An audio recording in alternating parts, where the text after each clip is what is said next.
Welcome to Highly Affected by Her Surroundings, the podcast where we reveal how your environment can make or break your day. Hosted by me, Nicole Rowe, owner and lead designer at Nixon Interiors.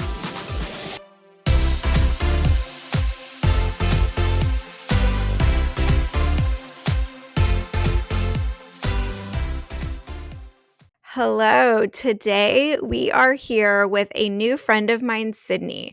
Sydney is also a podcaster and she has a bunch of businesses and little kids and all these really cool things in the works, but it's a different conversation for us today at Highly Affected by Her Surroundings. It is going to be major crossover, major tie-ins, but I'm really excited to dive into this conversation.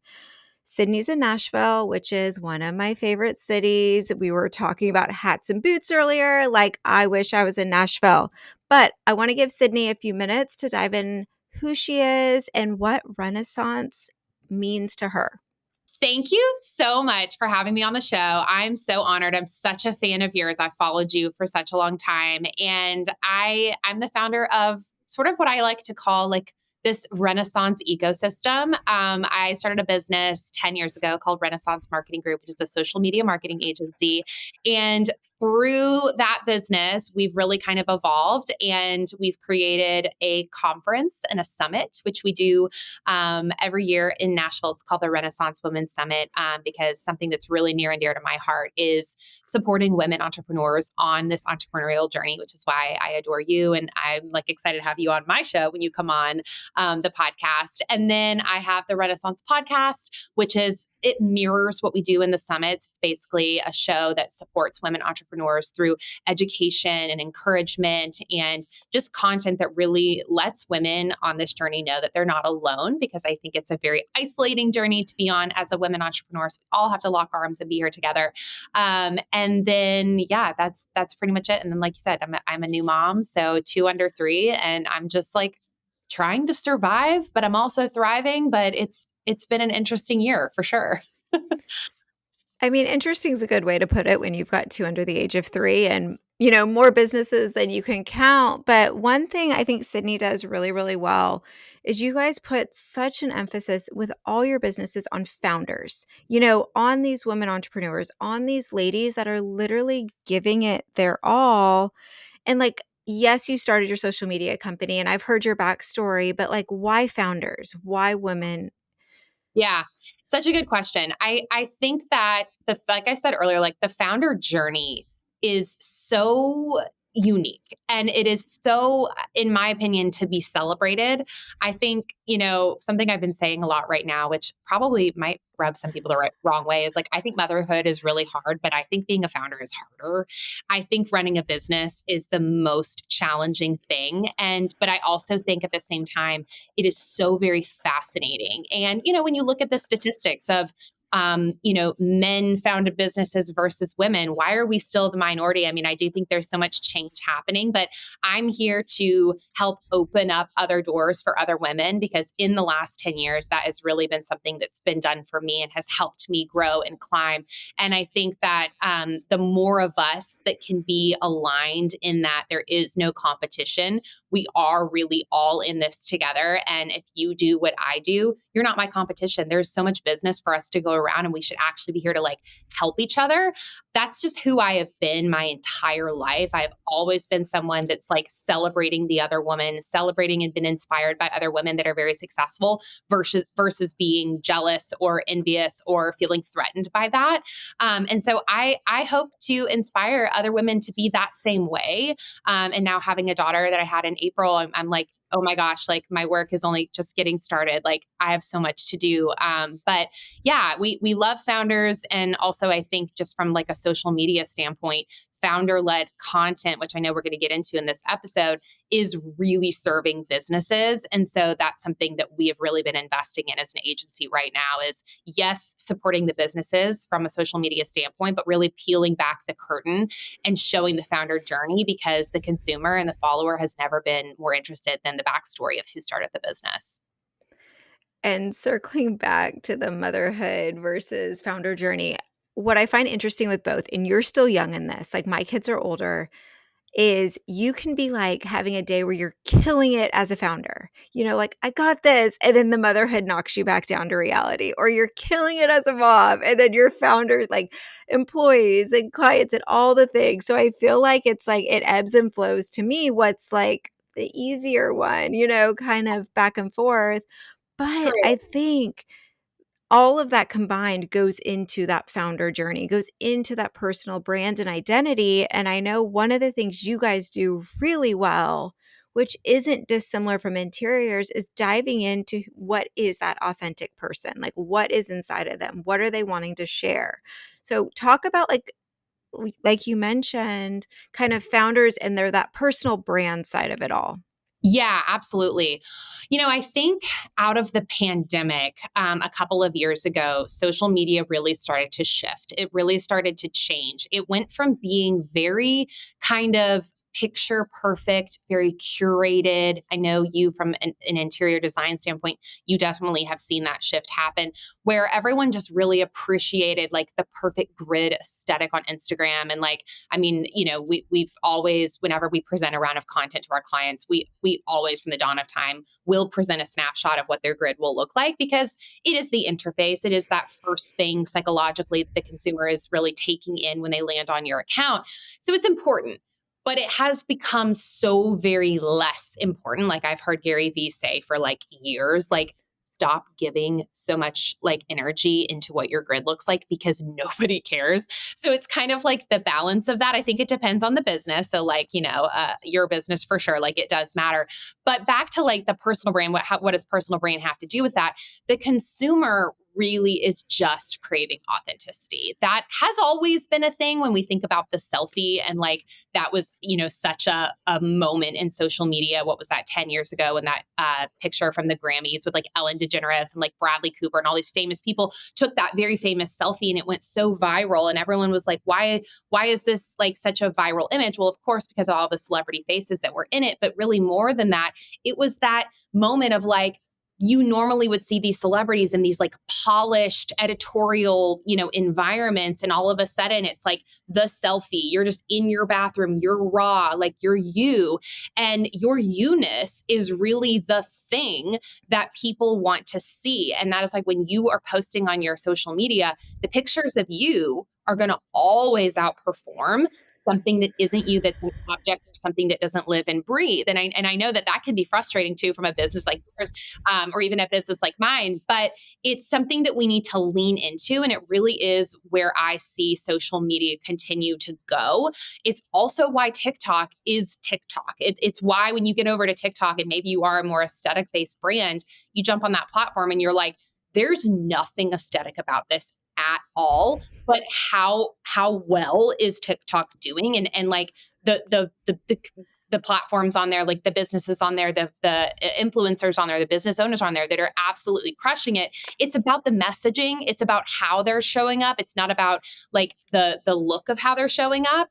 And I think that that's really, really refreshing. And I think it's such an opportunity for founders to really go all in on storytelling, go all in on personal brand content, because one, it's fun, in my opinion. I think it's so fun to tell your story and have other people be leaned in and engaged. But two, it's such a brilliant way for you to sell your business without selling your business. Like you're selling your business just through your authority, your thought leadership, what's in your brain, your unique perspective on the things happening in your industry that you just are lit up talking about.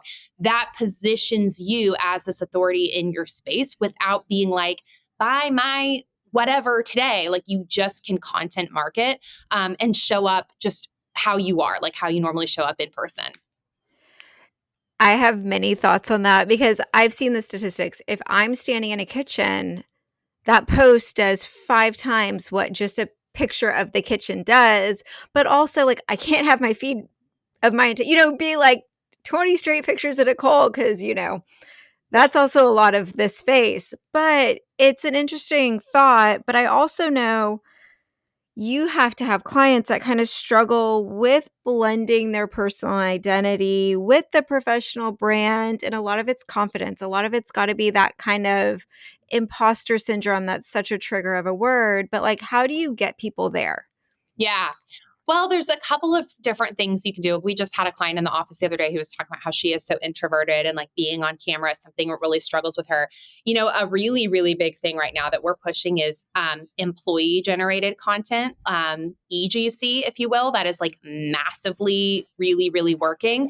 So if you really aren't as comfortable sort of like doing this, being on camera, telling your story, one, I think that's something that every founder should work on. I think that even if you're planning on doing podcasts or showing up doing talking head videos on your social or whatever, you should still be able to be comfortable talking about your story, be comfortable in your own skin, really working on your confidence, because that's going to actually have a huge effect on your business overall.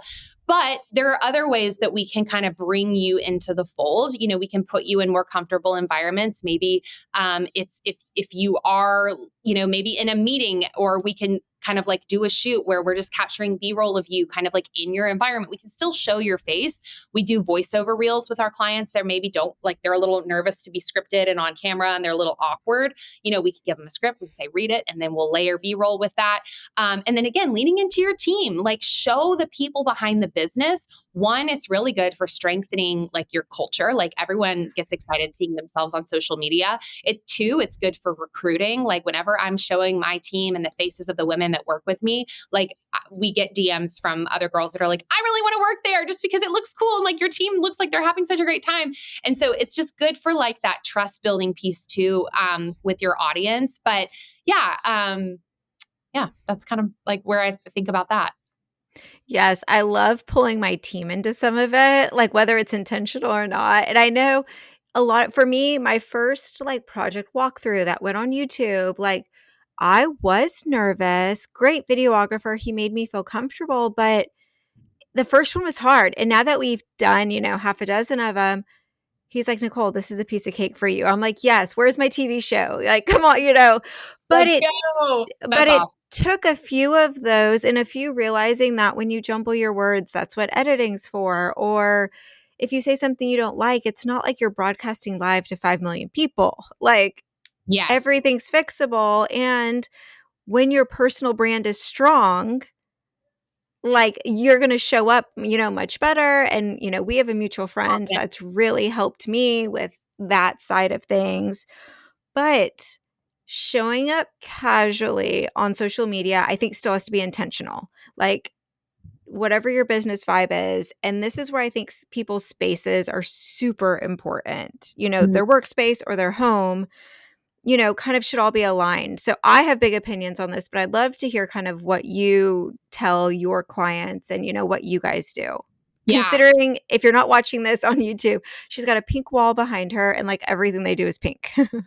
Literally. I know. It's so funny. Okay. I have so many thoughts on this and I love this question. So, if you go back to my Instagram, which I'm not going to have anyone do, like years, probably 10 years, I did a post in my first real, like, big girl space that I put in my house for my business it was just me at that time. And I did a caption that said, inspiring spaces equals inspiring work. And that, I think I saw it on Pinterest. So I made that my caption back in the day. But that line, like that has stayed with me for years and years and years into every single space. We've had many different like offices. I've had different home offices, different like in-person offices. And it just is so very important, especially for so many reasons. One, if you just consider your environment, I mean, I feel like I'm not even the expert to be talking about this. You are, but it just has such an effect on your mood, on your output, on your energy. And as women, like we do need to surround ourselves with things that inspire us to make us like again have the output that is like the very best of the best. And so I think about when I have to do my deep work, like the time where I'm like, I got to be head down, I got to be really having this time. I'm sorry, but I cannot do that in a coffee shop. I cannot do that on my couch. I cannot do that from my kitchen table. one, distraction central. Like it's just not going to happen. I can be very ADD, but also like I need to be in my space where I'm feeling like my best. I need to be feeling like I'm my most confident. I need to be surrounding myself by almost like little receipts of the success that I have had, because how easy is it too for us to get so down on ourselves and have the imposter syndrome as entrepreneurs? Like when we are maybe writing a proposal for a client that we feel like is like way bigger than what we can offer. Like I'm so in that so many times. So I do surround myself in my office with like, encouraging notes from my friends or from clients or awards or, pictures that have, like showcased my journey as a founder and the success that I have had. So that's like an incredible way for me to like inspire myself, but like just like feeling good. Like the color pink is a color that like psychologically evokes warmth and kindness and love and happiness and good energy. And so I want to be that kind of person that when like people meet me, they feel all of those things. That's extremely important to me. It's extremely important to me that my team also has that exact same vibe. Like we all want to kind of like emulate the color pink. And that's such a funny thing. But the color pink is such a big, important part of my brand. And it is holistic. When you walk into our office, we have this massive table that it's like the most expensive piece of furniture I've ever bought, but it has Dolly Parton's face on it. And it's this most gorgeous picture of Dolly Parton. It's pink. It's like, I don't even know like what it's built. It's got pink legs. It's the most stunning thing. I will be buried in my coffin with that table. And you walk into our office and it's the first thing you see. One, it's a conversation starter. Two, people have started associated Dolly frickin' Parton with the Renaissance brand. Is there anyone more iconic in the world? I don't think so. And I love that association. And then also we have people that come on our show and they're so excited to be on the podcast. They wear pink to be on my podcast. And then they get mad that I'm not wearing pink. And I'm like, oh my goodness, like what we have started is so much bigger than what I originally thought of. It's just my favorite color and it's such a big part of me. I'm not wearing pink today because I know I was going to be on a pink wall. But when you think about your brand, you have to understand that it extends what's on your Instagram. It extends what your logo looks like. It is how you show up. It is how you look. It is the blazer color that you wear. It is the energy that you put out into the world. Like your brand is so much bigger than what a digital space, has for it. So yeah, I mean, I have so many thoughts on this. It's like my favorite thing to talk about. But I think you're right. Like, so when people see you, it's pink comes to mind. You have the blonde hair, you have the group of women working for you. Like, you have the pink energy. If Arnix and Interiors was pink, I think everybody would cringe. Like, what are you doing, Nicole? And like when I partnered with the branding agency, like I'd kind of picked my colors. I had done a rough logo and I was like, I want oxblood, I want taupe, I want black, and I want like cream. And they're like, "Really?" And I'm like, "But we are a bunch of more moody. We're a little deeper, like, 90s kids, emo, whatever it is." But if someone were to walk in my office and we had pink walls, I think everybody would be like, Total "Where cringe. am I?" But This on the apartment. other end, if they walked in and you had this big black gothic table and all of that, people would be like, "I think I'm in the wrong spot."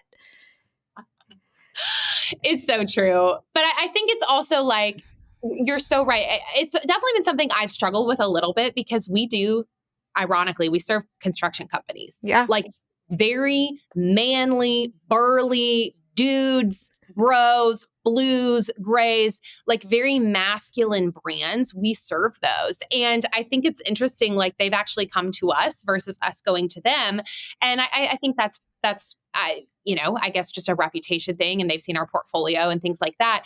But I also think I've struggled with it too. I'm like, ooh, like should we tone down? Like, should we not be so loud? Should we, not be overly feminine? Because I think we also produce conferences for women entrepreneurs. We also have a podcast for women entrepreneurs. So like that can sort of put us in a bucket.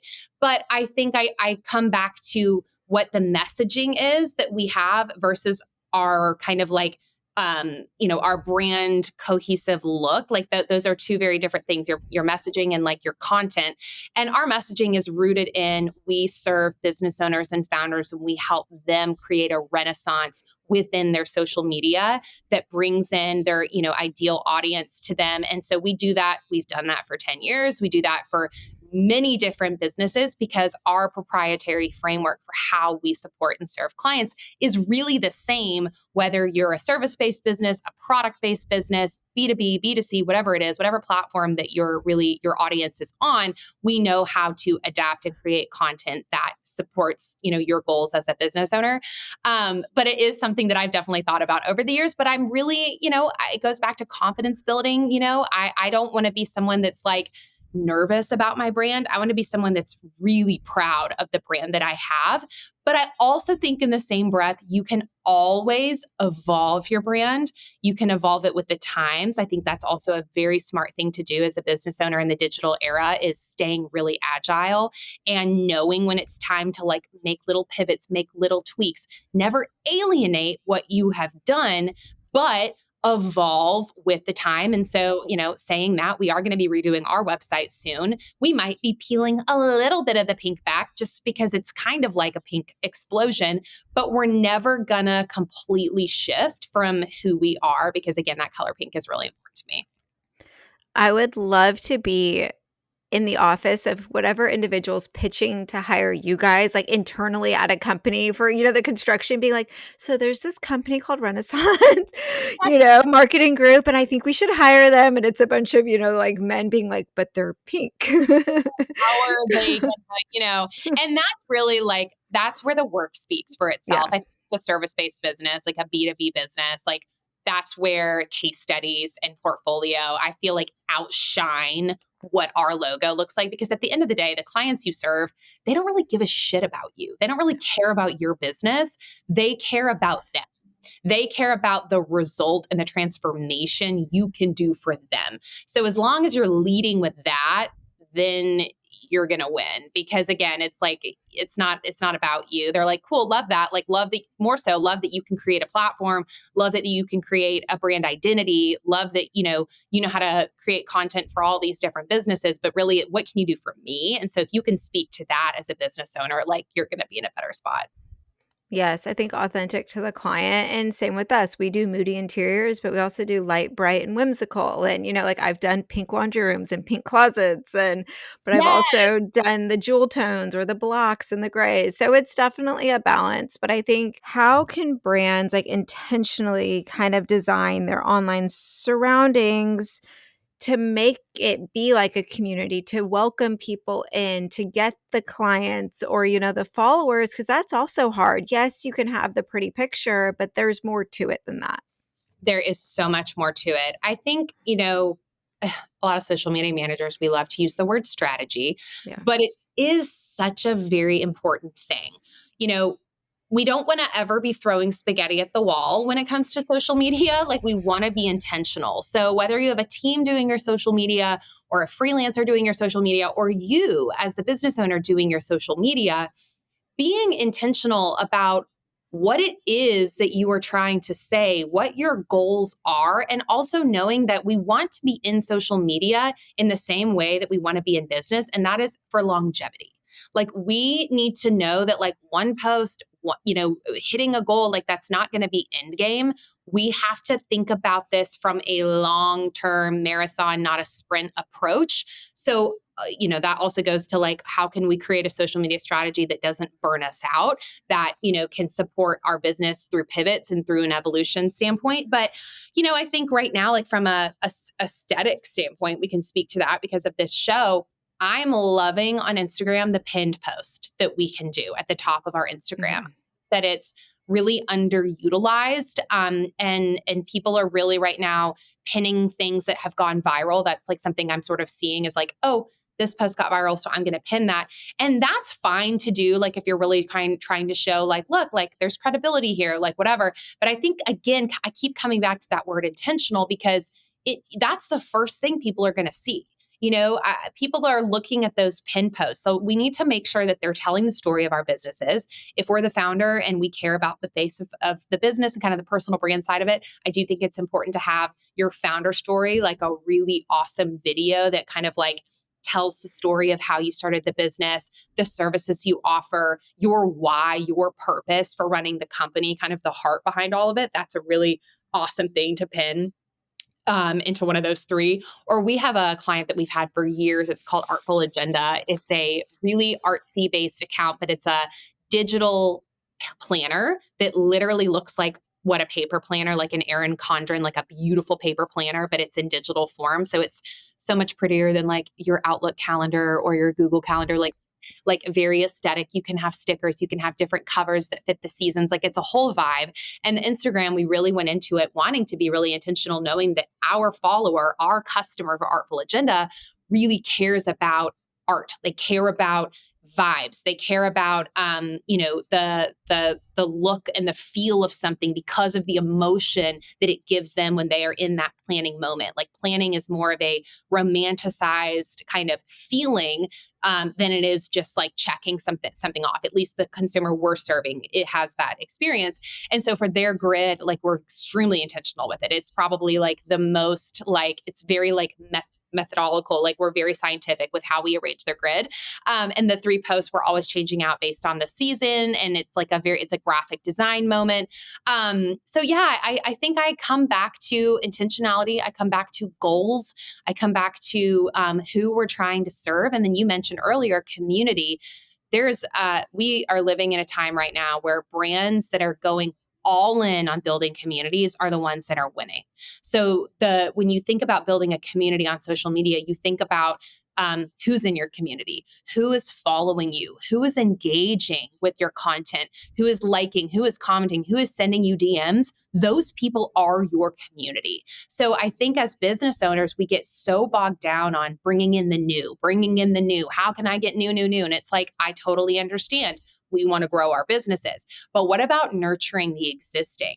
Because there's a lot of opportunity to be had, a lot of doors to be open, a lot of money to be made based on who follows you right now, even if it's 250 people. So thinking about nurturing those folks, thinking about responding back really intentionally to the people that are commenting to you, other than just liking something. Why don't we actually say something thoughtful like we would if we were having an in-person conversation? And that's really what's going to keep social media social, which, through all the algorithmic changes that Instagram has had, that is never wavered. It is always about definitely what keeps people on the apps longer. And that is through engagement. So through that conversation, through something that takes someone a little bit longer to respond back to or to read, keeping them on your page longer is going to support your growth. And one thing with the engagement that I've been frustrated with was so many of like the automated responses now that small businesses are doing. And I Mhm. get it when it's like comment hello and we'll send you whatever, but in general it's like I'll send a small business a message of a founder that I may have met, may have just and then it's like these auto responses back and forth and I'm like I just want to say hi and like I love your hat. Like, and so that to me, I've been struggling with because it's been local businesses or, wherever. And I'm like, I get the idea of the automated and I get why it exists, but I feel like it's pulling away that level of like, am I talking to AI? Am I talking to the human? I know like you have an assistant and same here that responds sometimes. And I've had to explain like, to my mom, like, it's not always me, on Instagram. But on the other hand, I feel like having the people knowing that it's you talking back and forth is really important. I think I'm so glad you brought that up because I think, where our industry is going in like a really kind of scary way, but also like exciting way is AI. Like we are in such a revolution, an AI revolution right now. And how the impact that it is having on social media is incredible. I think about how quick it is allowing entrepreneurs, business owners, social media managers to create content and support what we're doing. But at the same time, in the same breath, it can also be detrimental to a brand if they are trying to be 100% AI based. So it is something that you as a business owner have to be so very careful about.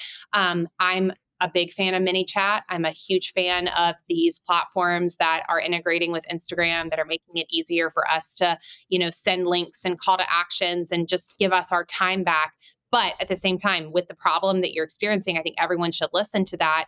It is definitely going to take the humanness out of social media. And I think that we are, when it comes to authenticity and personal brand and all of that, people are going to be craving real human connection more than ever. It's going to become a very scarce thing. Like it's going to become something that's like very unique for brands to actually have humans as the community managers behind what their platforms are. And it's a service that we build into our scopes and our proposals as community management with an actual human. Are we using AI within the agency? 100%. But I also want my clients to know there is a person that is responding. And if we don't know how to answer something, we're not going to lean into AI. We're going to Slack our clients and say, how should we handle this? How should we respond to this? And we're going to then, tweak whatever they say, make it sound like the brand, because brand voice is very important, and respond back. I don't exactly know how that's going to change over the years. But for me, like in person is very big. That's why we're a digital agency that does in-person events. That's why we're a digital agency that has an office, because I believe in the power of human connection. I think it's an incredible business strategy. So if you're a business owner, like definitely consider that you need to make sure there is a human that is representing you at all times. No, and I think it's a good point because it is still social. Like, yes, if somebody sends a DM of, "Hey, what time do you open?" I don't see it on, your Google link. Like that makes sense, like a quick send over. But if it's, "Hey, I really love that piece of art. Are you going to be at this event?" Or "I'd love to, have a conversation," and it's like the back and forth. I'm like, I don't want to talk to a computer. Yes. Like I will send voice memos through Instagram Yeah. to customers, to people that are in our community that are asking questions. One, it's kind of like faster, but two, Yes. like what a thoughtful way to respond to someone who's genuinely like interested and leaned in and has a question or whatever it is. And there's a reason Instagram has that format as a way to respond in DMs. Use the features that Instagram has available to you. Like there is a reason that they are there. So I'm really big on that too. Okay, so you talked about the pinned photos at the top, which is interesting to change seasonally and some of the other fun things.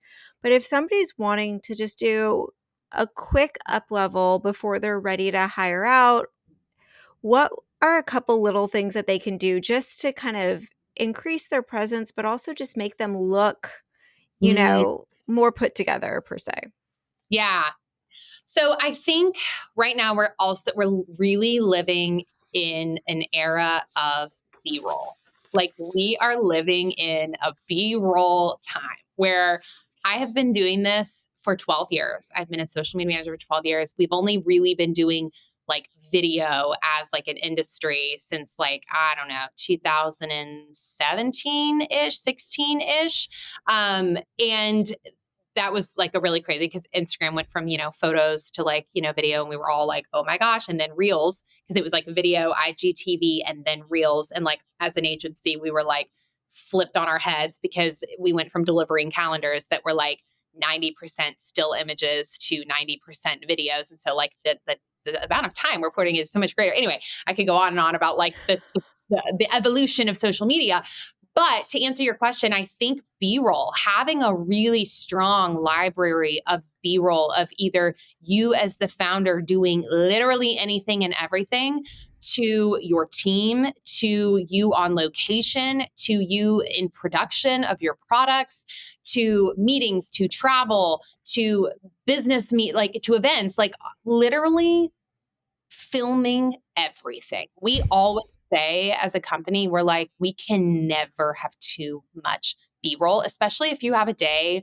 This is a little hack. If you have a day where you're busy, like you know you're going to be in meetings all day, you're going to, be on a podcast, you have your makeup done, you have your hair done, use that day as content day. This might be one day a month where and maybe you have to change outfits a few different times, but like work smarter, not harder, and just freaking commit to like filming yourself doing all the things. And maybe you're like, well, why? Like, what am I going to use all of this for? Like, well, as you continue leaning in and investing in your social media, you are going to need that content. And the consumer right now, like the way that we want to consume content is through short form, little clips where you're hooked in the first 3 seconds. I don't know why it is, but for some reason, seeing someone walk in their living room with some like white text overlaying is just something that we want to see, and where we're going to read that copy, and we're going to like be interested in that person's POV, and you can really only show that POV through the B-roll. So I do think stacking a library of content, you have a little saved album in your phone. If you have someone else that does social media for you, add them to that album so they can access that content. We require all of our clients, everyone has an iPhone, let's have this shared B-roll album.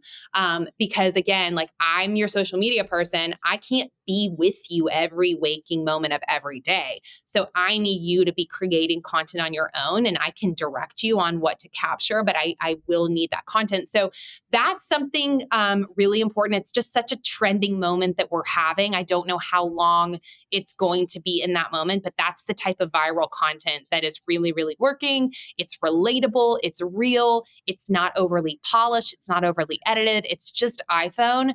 And it's just those inviting your follower into your everyday moment, your everyday life. It's actually way more interesting to the consumer than you think that it is. But we're interested. We want to know all the things. People are so curious. So that's what I would say.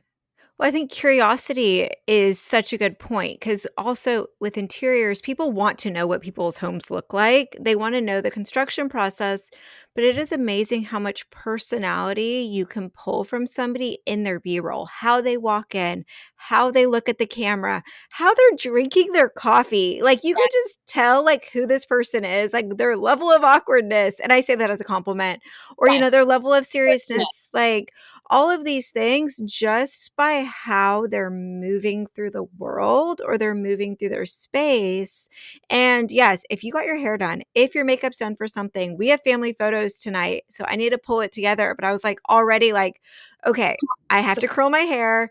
I can walk through like the project I have going on at my own house. Like we can do some stuff outside. Like my assistant will be here later.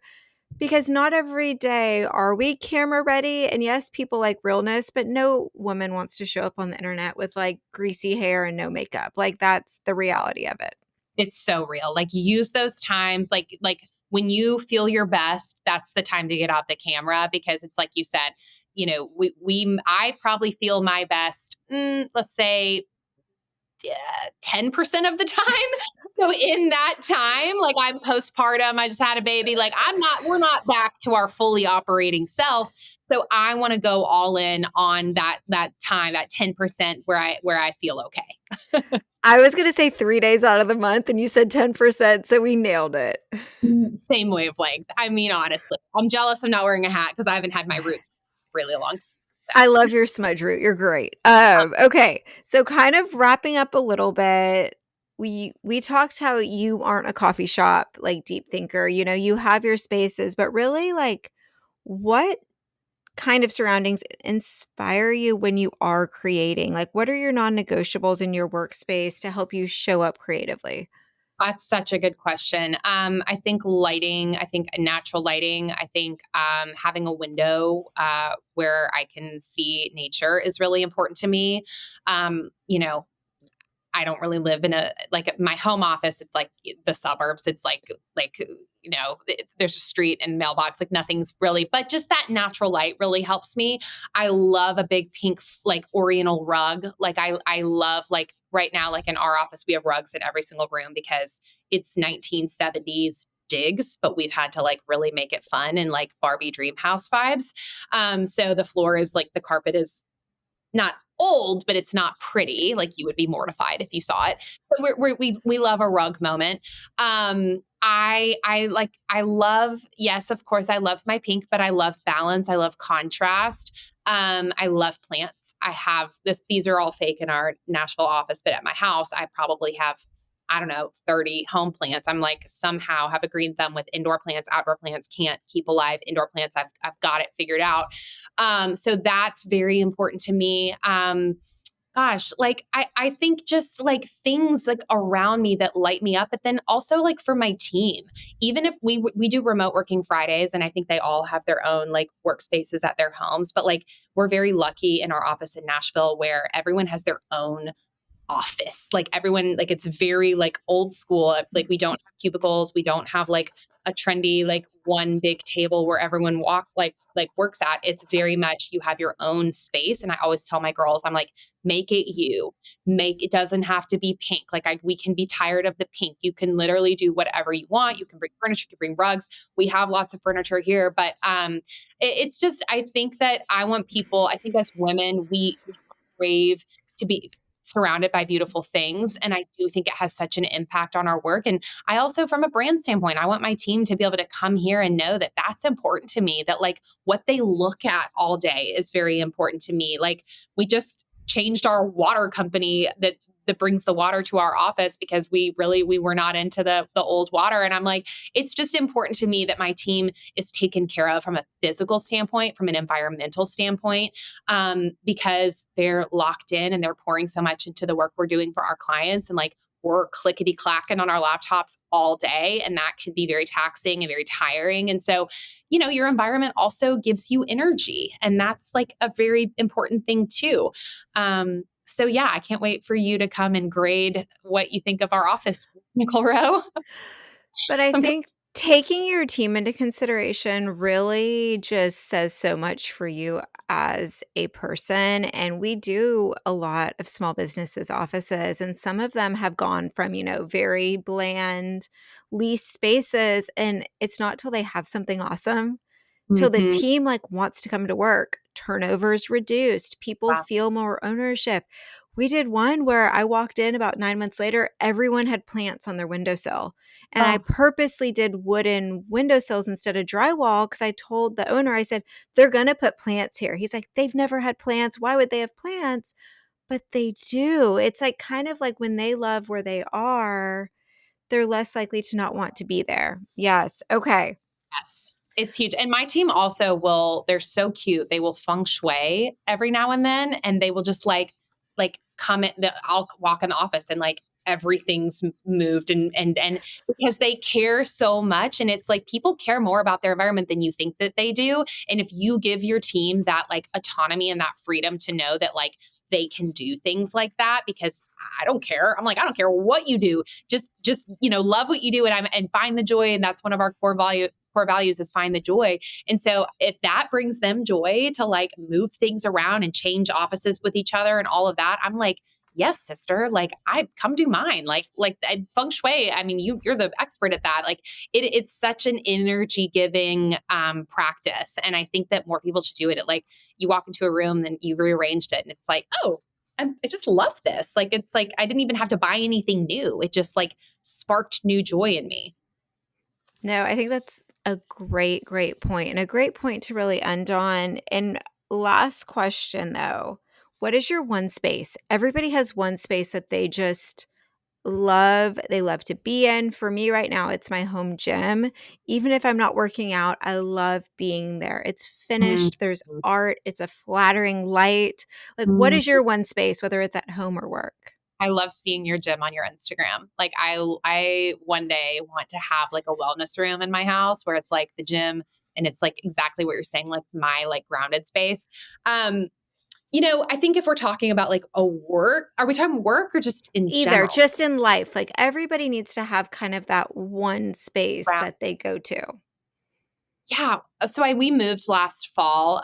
We lived in a townhome for a really long time in Nashville, and then we moved kind of to the suburbs of Nashville. And I mean, I'm obsessed with our house. I love it. It's my dream house for this current season that we're in. We're gonna eventually. We want to live on the water, like I told you. We want to buy a lake house and like be on the lake.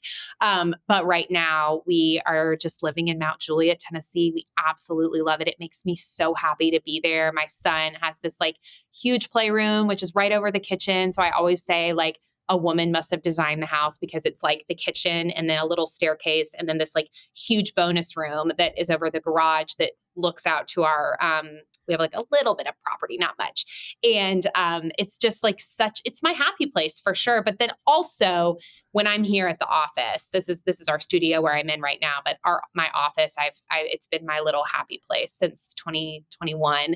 And it makes me so happy. I do my best work there. I can be head down. I bring my dogs. Like it's very aesthetic. I have like, pictures from our summits, pictures from over the years, and, surrounding myself with things that remind me of like what got me here so that I can keep going.